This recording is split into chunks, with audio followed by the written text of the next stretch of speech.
সভাপতি নির্বাচিত হয়ে গেছেন, তারপরেও এখনো পঞ্চায়েত সমিতি গড়ে ওঠেনি।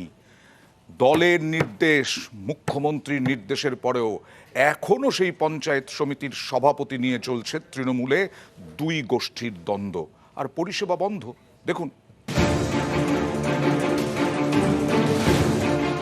বিরোধী শূন্য পঞ্চায়েত সমিতি, প্রায় 6 মাস পেরিয়ে গেছে সভাপতি নির্বাচনের, এখনো স্থায়ী সমিতি গঠন হয়নি।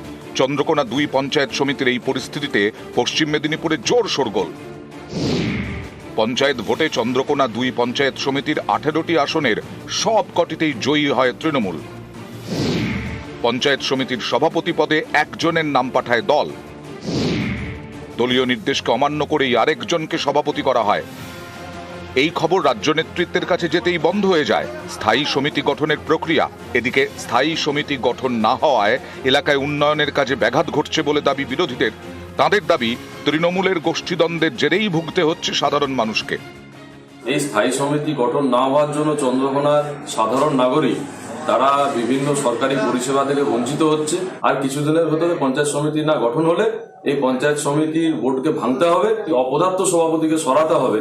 তার জন্য আমরা পঞ্চায়েত সমিতি ঘেরাও করব। পঞ্চায়েত সমিতির সভাপতি আছেন, বিজয় সাহেব আছেন, আধিকারিক অন্যান্য ডিপার্টমেন্টে, লাইন ডিপার্টমেন্টে যারা দেখেন তারা দেখছেন, কেউ পাবলিক সার্ভিস তো হচ্ছে না। চন্দ্রকোনা তৃণমূল বিধায়ক অরূপ ধারা, তাঁর সঙ্গে চন্দ্রকোনা 2 পঞ্চায়েত সমিতির আগের সভাপতি হীরালাল ঘোষের বিবাদ দীর্ঘদিনের।